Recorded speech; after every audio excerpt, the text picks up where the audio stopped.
If so, bump somebody. All right, thanks. All right, love you, man. Bye. I got my MTV out. Savage! I'm a savage! Oh! I'm a savage! Whatever I want, I'm going to get! Whatever I want, I have to get! Philosophical question. You know how they say, like, absolute power corrupts people absolutely? Do you think there's something like in the process of attaining like that amount of wealth or that amount of power that you just kind of get so much in this pattern of you always get your way? So you just kind of start thinking that it don't matter. Like I always get my way. Like, because at first, like people literally throw themselves at you, throw things at you, give you gifts, give you all this love, especially men in power. We're not going to sit up here and act like women don't throw themselves at them all the time. So do you think it would corrupt most people? Yes. Very, very simple, straightforward answer. Yes. I like that you said that. What he has access to is probably unfathomable to most of us regular people. And then imagine if somebody tells him no, like how does he react? Oh, you're finding a way around that. It's like, what you mean no? You know, somebody Like tells him no in any given situation. Just like pick a situation. Somebody tells him no. What do you think happens with Cassie? Right? It's like, I don't like the work that came out of this plastic surgery. I didn't hear that one. Yeah. So, and again, allegations. Allegations. Protecting ourselves. It's a red flag. You know, it's some meat on the bone here. So Absolutely. I'm not too worried.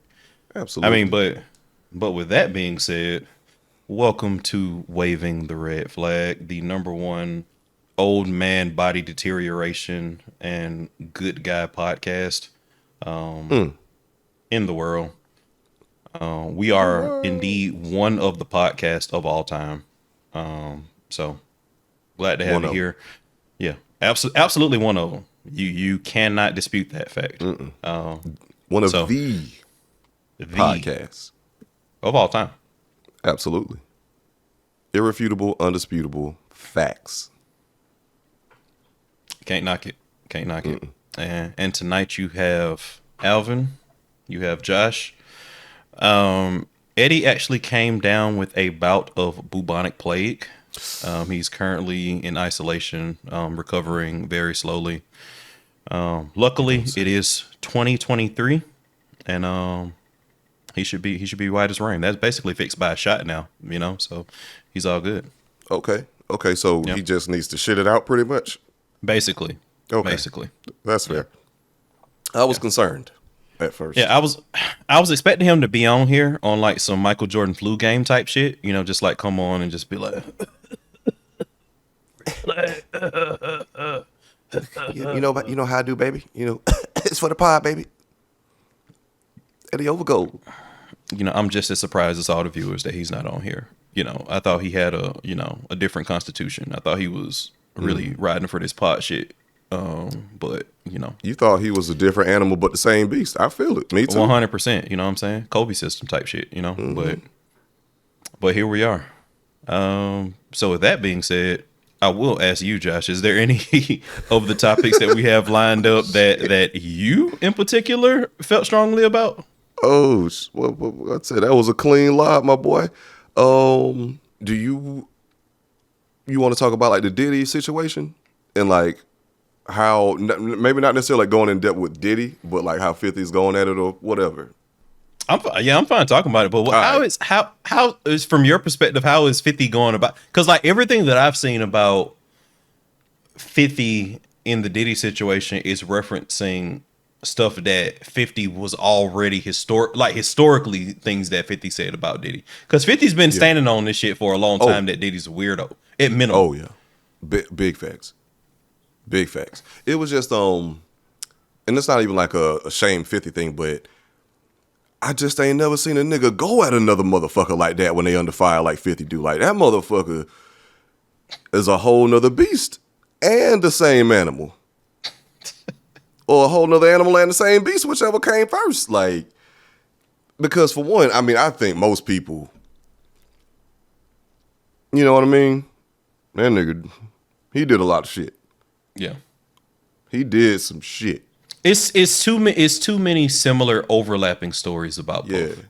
Yeah. It's too many. Like, you know, one story, you know, you probably have some plausible deniability when it's like when you can go in the archives and find like fucking 10 motherfuckers saying the same shit about you, it's like, Man, yeah, me, like, you know what I mean? Like, I mean, what do you want me to say? Yeah. Yo, I mean, because I mean, I remember when Young Jock had told a story about when him, Diddy, and Cassie was in the club, and Diddy saw like some model type chick, and she had like her hair shaved, and Diddy was like up here or whatever, and like Young Jock and Cassie was like on the couch. Diddy yelled at Cassie, he was like, "Yo, Cassie, tomorrow you shaving the side of your head." And Jock was like, "What the fuck kind of request is that to make of somebody just randomly?" And then like be like, "How do you feel about this?" Jock was like, ask Cassie, "How do you feel about it?" He was like, "Well, I mean, you know, it's Puff, you know, I got to do what he say, you know, I do it. You know, if he asks me, I'll do it." So it was like, yeah, that's weird as fuck. Like, and lo and behold, a couple months later, she had that head shaved. Yeah, and I mean, and that doesn't even get into the accusations of, you know, him pulling her hair out and all that kind of stuff, which is, you know, accusation. I don't want to be irresponsible with that. Absolutely. But there is that rumor floating around. But a lot of the stuff in just in regards to his predilections and how extreme he was living from a social perspective. Again, like you got multiple stories from 50. You got stories from fucking Exhibit resurfacing of all people. Fabulous. Fab had a couple of them, if I'm not mistaken. Yeah, like it's call them. And I mean, and that alone, like that, you know, but it's that alone, like, you know, hey, if you like men too, cool, whatever. But it's just like you said, all the stories, and then you know a lot of these people kind of did some shit against their will. Like definitely, it's alleged. It seems like a lot of damn, what y'all call it, man? A power dynamic. Yeah. Thank you so much. Yes. Very much so using that power dynamic in his favor. Because like even, because you got to think, bro, like in that one clip when Diddy was kept calling it was Fabulous or somebody else in that room, Daddy. And it was like, "Yo, why don't we do such and such no more? Why don't you come to the parties no more?" And that nigga just got visibly uncomfortable.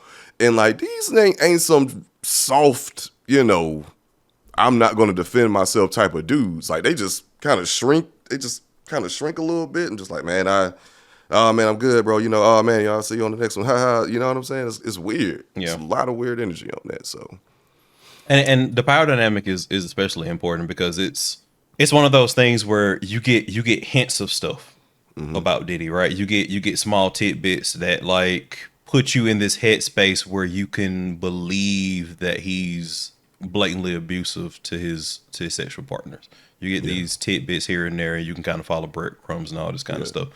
And then, so a lot of people are saying, well, you have these men that are willing to talk about, you know, this stuff in regards to his sexual, predilections, but not necessarily talking about explicit stuff in regards to the abuse situation. And I think that's where the power dynamic comes in, right? Where you're talking about literally one of the most powerful men in black entertainment, like a guy who can make or break your career fairly easily for a lot of these, like, you know, newer artists, up and coming artists. Like there was a point where like, I think that's why like 50 was like pretty okay being steadfast in his like critique of it, because 50 was at a point where he had an empire himself and he felt like he could weather, he could do all this kind of stuff. But there are probably a lot of people who saw stuff that probably made a business decision. And I'm not saying that's right, but a lot of people probably saw stuff, maybe heard stuff, maybe, you know, could have said something, done something in some sort of fashion, a little bit more than what they did.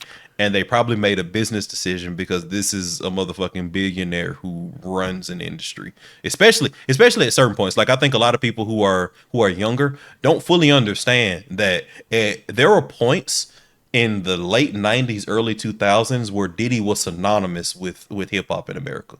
Where like he was the guy. He was it. yeah.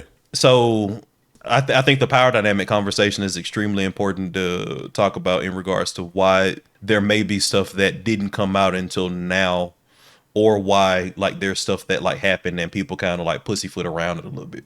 Yeah. Philosophical question. You know how they say like absolute power corrupts people absolutely.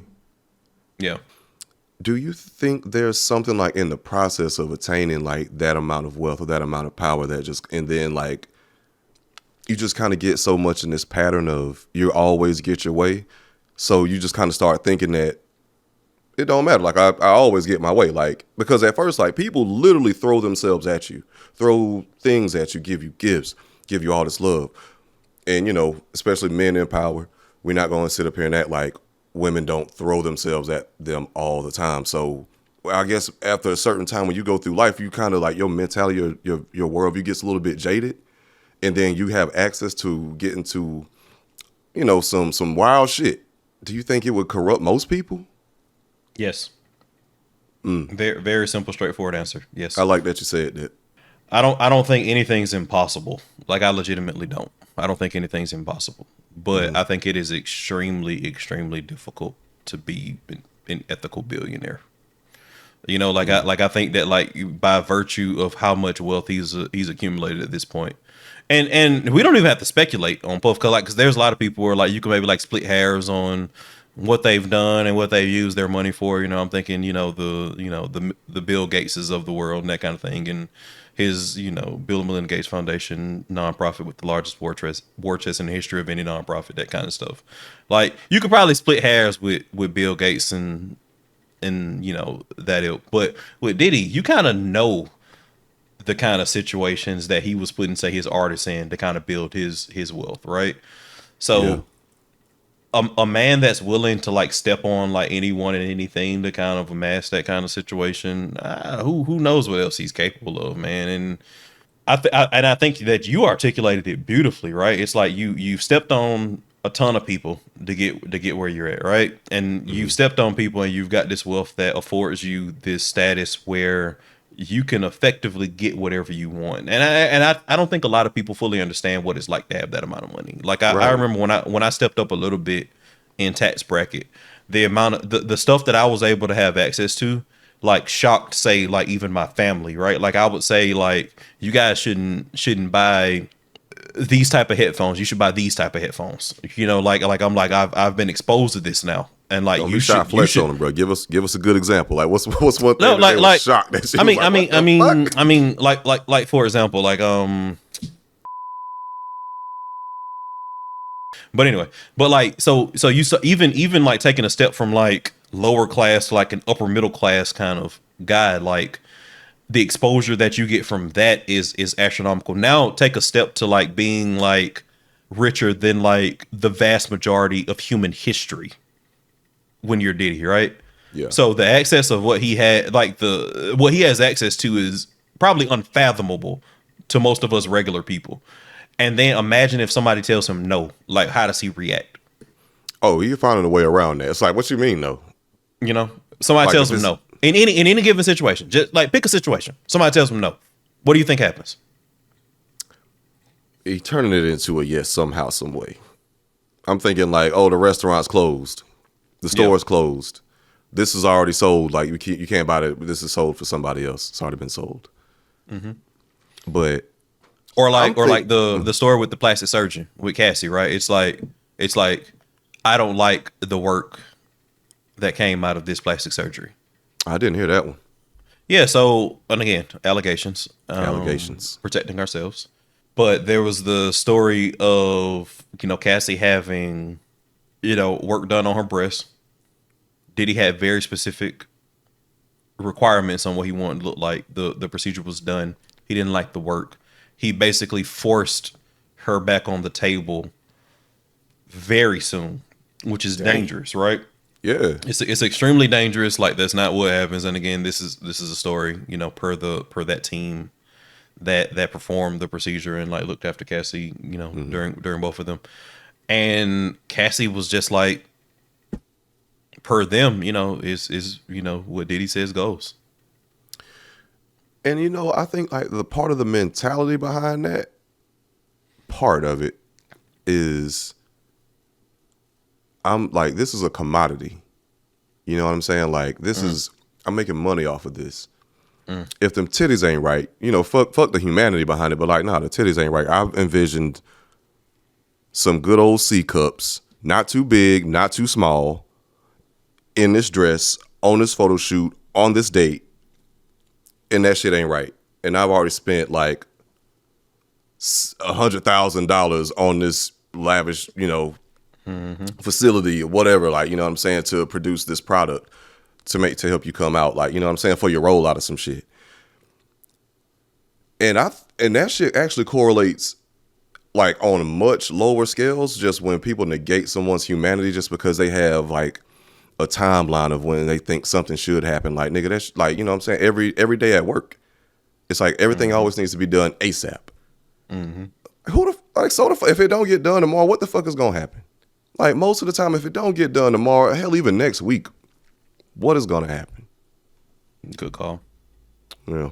But just 50 Cent, I tell you, I don't think he really cares about victims like that. But when that nigga got an enemy, bro, I tell you, that nigga is going balls to the wall. Oh yeah, it's 100% self-serving. He don't give a shit about these victims. Well, I don't know that. I ain't gonna go that far. Let me not put words in that man's mouth like that. Right, but right. I do think it's primarily his personal vendettas on his mind. 100%. This is just like this thing like, oh my nigga, I'ma kill you now. I got you. Yeah. Checkmate. But I gotta wonder, is Diddy? I ain't gonna beat the shit into the ground, but you gotta, for every action, there's gotta be a reaction. Like, what's going on behind the scenes? I mean, he's on the offensive now, man. He's putting out statements and shit on Instagram or what the fuck ever, saying like, people are targeting him for cash grabs and that kind of shit. So I imagine if he's willing to take that step publicly, I can only imagine what he's, again, with his power, with his influence, with his wealth, what he's willing to do behind the scenes. Okay. Again, assuming that he's trying to suppress like actual allegations, right, and not trying to fight off, falsehoods. Yeah. But again, a lot of people saying it, man. Like,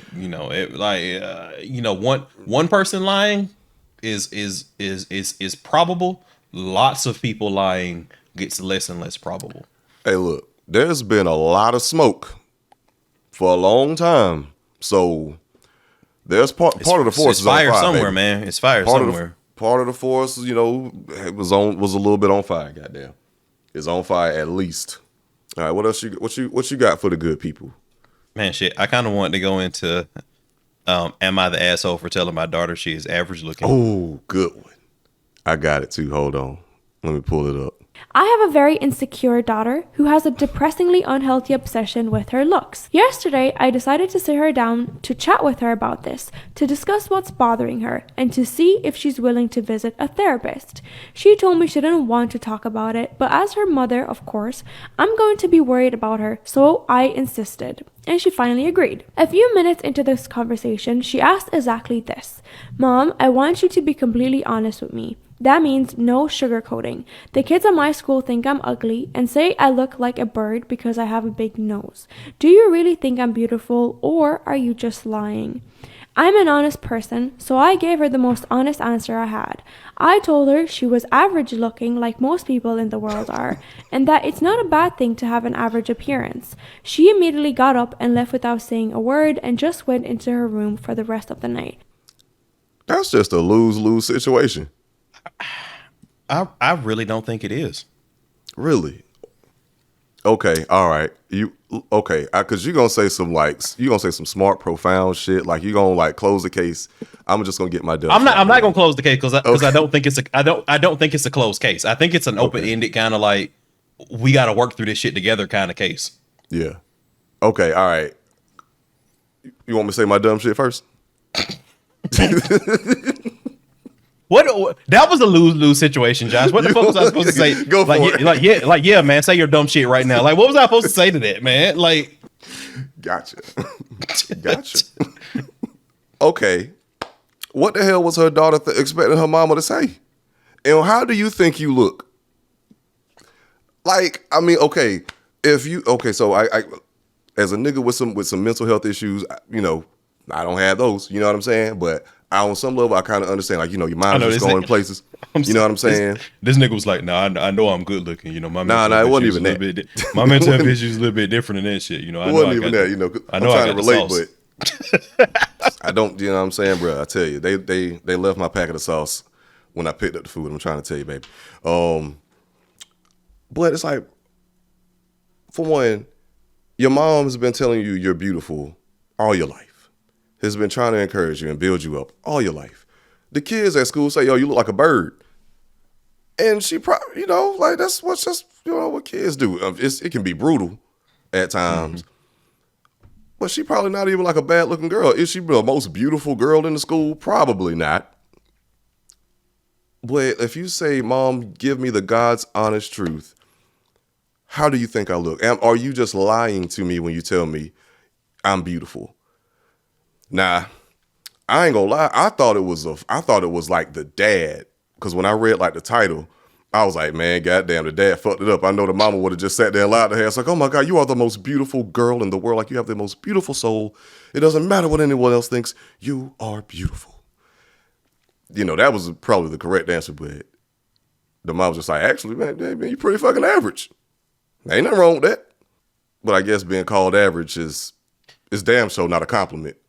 I mean, and I'm saying this as a average looking guy.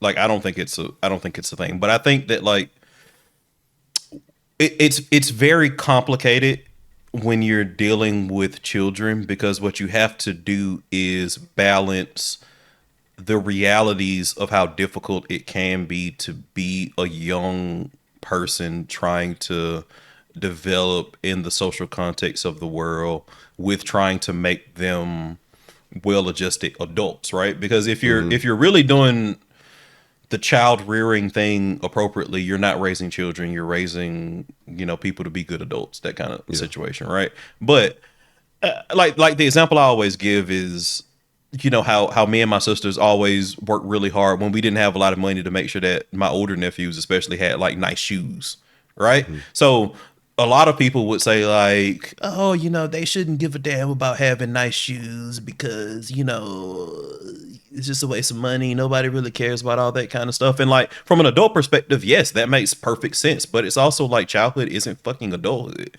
Like, they have to learn how to navigate the world and have to be comfortable in those like social situations. And those social situations have rules. And like, are you going to cripple your child in those social situations that have rules at the detriment of their immediate comfort because you want them to be like fine when they're fucking 35? I just think that that's a very difficult conversation to have. So I think if I was talking to a 35-year-old or like trying to prepare somebody to be a good 35-year-old, I think the mom did the right thing. I don't necessarily know if she did the right thing about a 14-year-old trying to navigate middle school, early high school, and deal with the anxieties and the social pressures of that. So of that like social circumstance, because again, the rules are a little bit different. And I think that like sometimes when we get old, we forget what it was like to have to navigate those fucking high school hallways, man. Like that shit is not like that shit's not the same as like, it's not exactly the same. I do and I do think that like, you know, high school has a lot of correlates to, you know, the adult world and that kind of thing. And I can see those like pretty clearly, but like you gotta be able to support your kids on navigating like that situation for them to be happy and successful too, because I think that being successful in that aspect kind of helps you in life. Like a lot of my confidence now is because I had a good confident high school situation, right? Like I can see the people that didn't. That's like the people that didn't like show up, that shows up pretty well too. So I think it's nuanced. I don't know if she did the right thing, but I don't necessarily know if she did the wrong thing either. I think it's a conversation. I think that conversation. I don't think this is. Only time could tell if she did the quote unquote right or wrong thing. That's a good point. Yeah, you know what I mean. But what do we have any words of what maybe she should have said? Man, so here's my thing. Right, here's my thing. With confidence, I think that when we get to be adults that are confident people, we also forget that you had to build that on the foundation of somebody usually telling you some shit that wasn't that true, right? So like, I remember, one of the things that I'm supremely confident on. I'm not confident on my looks at all. Well, not unconfident, but it's like I don't think I'm good looking, right? I think I'm a 5 out of 5. I know a lot of people who say otherwise. You just don't want to accept it. No, 10-4. But what happens is, they conflate intelligence and all that kind of stuff with other things. It's very common. And what I am supremely confident on is my intelligence.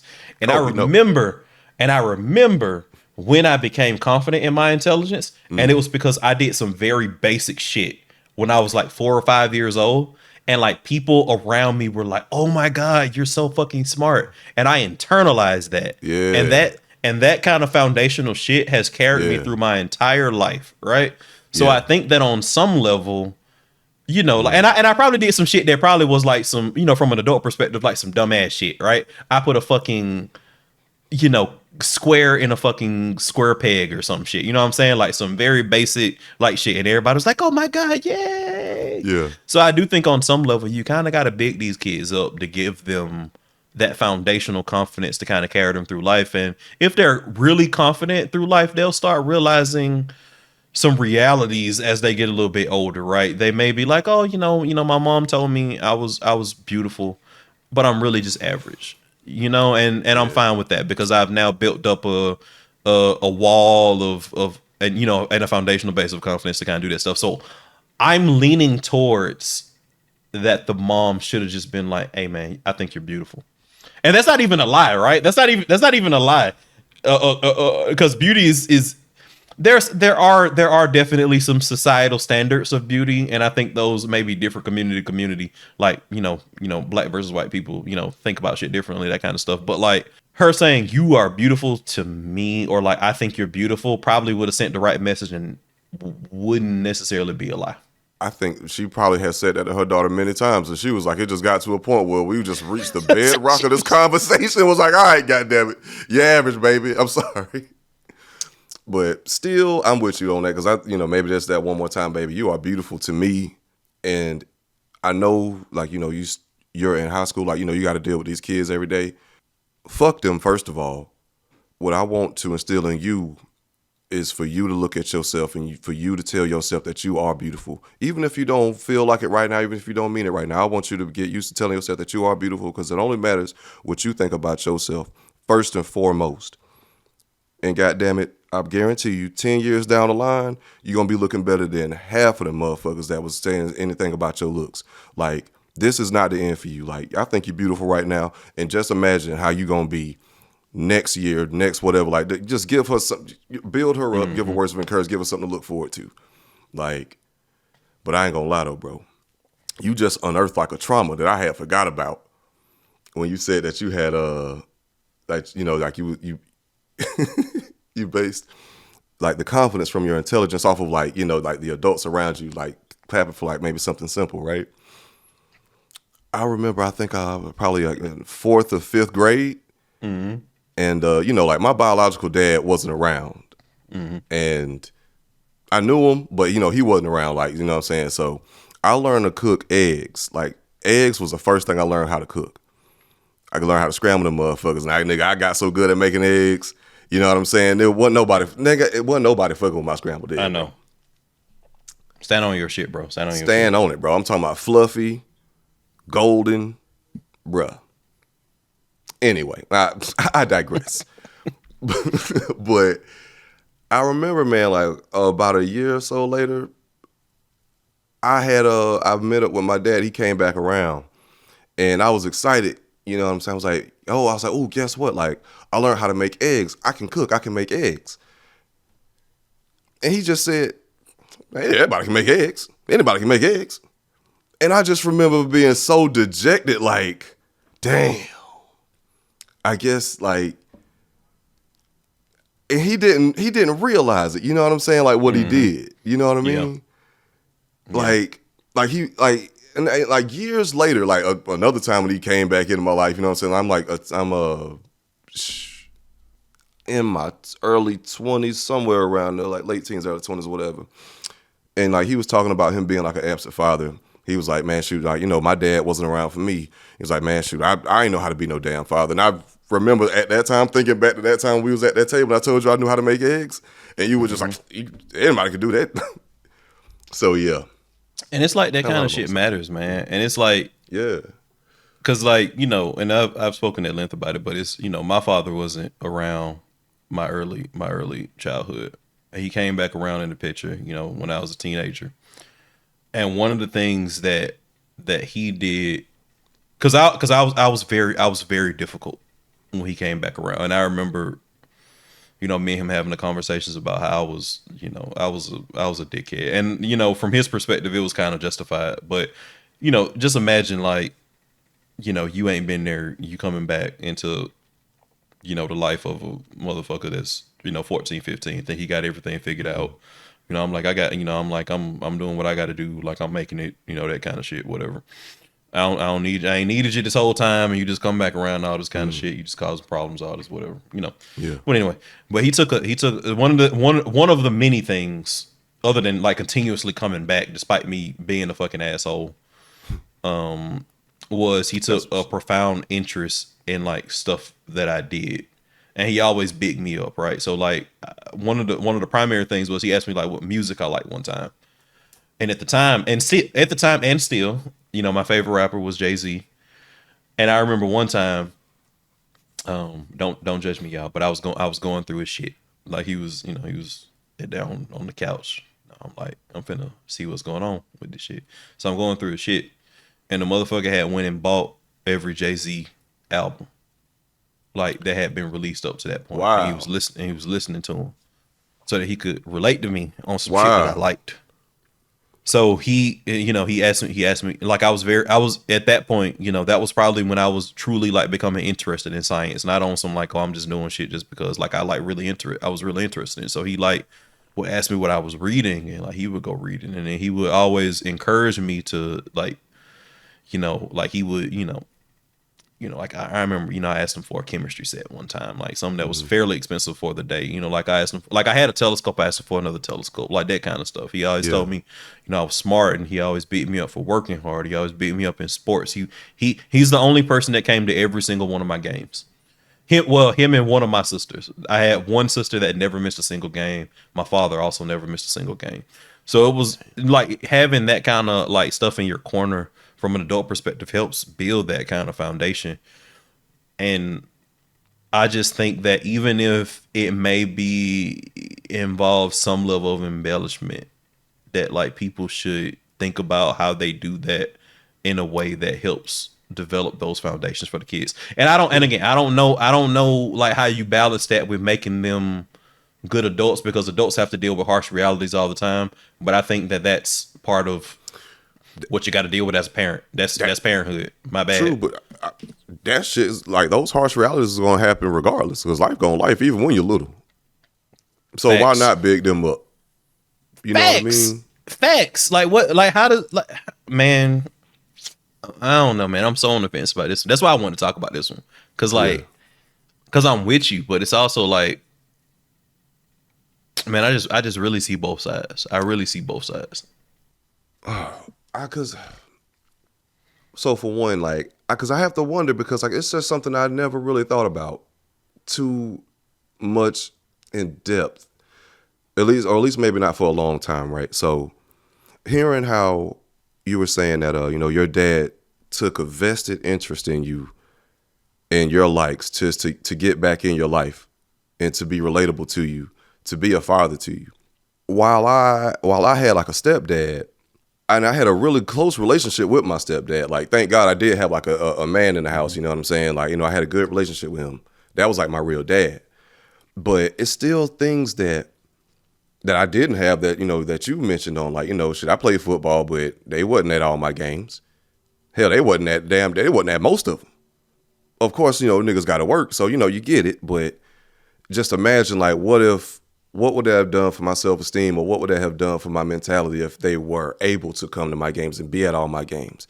What if I did have more cheerleaders and more supporters? Because, man, I've had so many instances where instead of being lifted up, man, like I was torn down, like when I'm little, by like, you know, people who are close, like my brother, for instance. Like, you know, I've spoken on that before, like, bro, you know what I'm saying? Like that's not, you should not talk to a child the way my brother talked to me.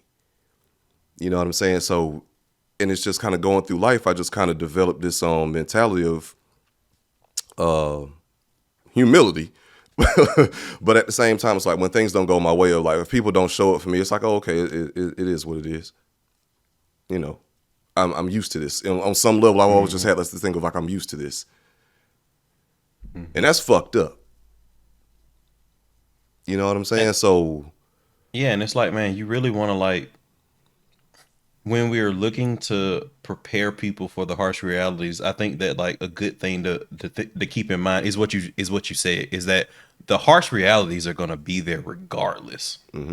So I don't necessarily think that you need to like, and again, I'm still piecing together my thoughts on this, but like, I don't necessarily think you need to go out of your way to be a harsh reality provider for your kids. I think you kind of need to be that foundation of support and that foundation of confidence to kind of give them those, you know, to use another Josh analogy, which I think is a good one, to give them that like emotional like bank account where you're constantly, you know, making deposits for them, right? Because the world is gonna make withdrawals.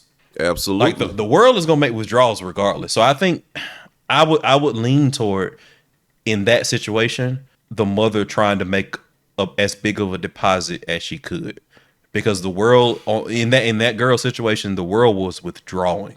You didn't need to withdraw anymore. But I don't think it's a clear cut situation. I clearly don't have the answers on this shit. Like, I don't want to pretend like I got them, because that's gonna be the first thing that somebody says, like, well, you don't got the answers. I know. I'm acknowledging. Not saying I do necessarily. I think I just think it's hard, man. I think it's hard. I got a suggestion, maybe not the answer. No, I think that's it. Like, I because for one, like, hindsight is 20/20.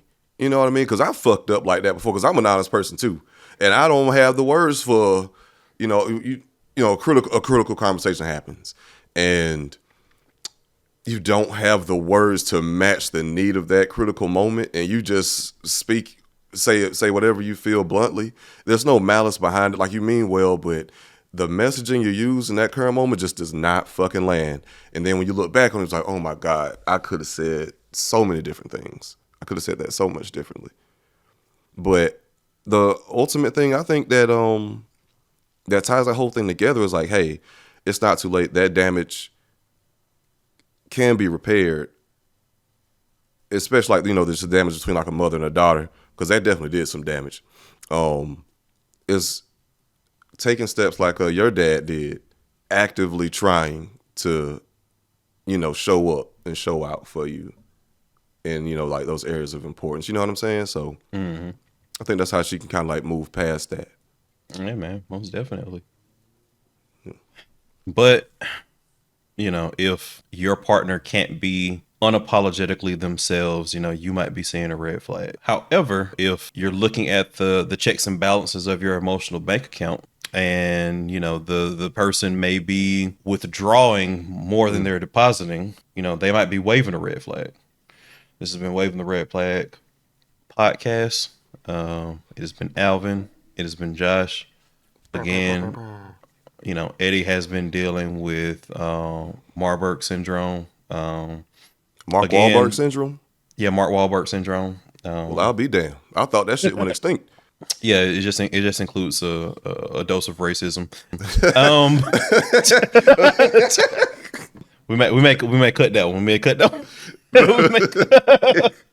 This nigga is just experiencing tidbits of racism. Just a little bit. He's just like, chilling, going into cold sweats. He may say a slur every now and again. Know, right? But, he may throw a rock at somebody every now and again. Anyway. Yeah, it's the cousin of Tourette's. Bless him. Just bless him. Yeah. But, you know, make sure that you, again, join us on the live. Make sure that you check out the Patreon. It has a lot of benefits, you know, Discord service and all that kind of stuff. Special bonus episodes. Make sure that you are checking us out wherever podcasts are available. We are available on Spotify. YouTube. Make sure that you're looking at the YouTube memberships, that kind of stuff. Turning on the subscriptions, blah. Turn on the notifications, comment, all that good jazz. You know what I'm saying? It's the number one, the podcast, right? Yeah, it is. It is the podcast of all time.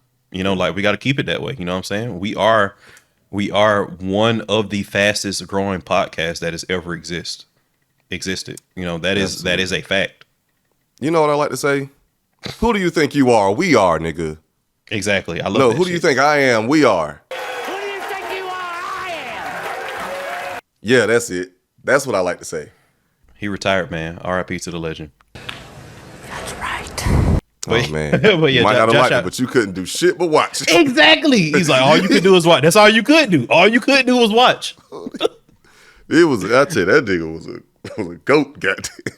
Oh my God. Just a walking soundbite. Josh, I miss anything? Nope, that's it. That has been it. Peace. All right, y'all. Peace. Thanks for hanging out. Absolutely. Well, I tell you, it got a little heavy at the end. I like it.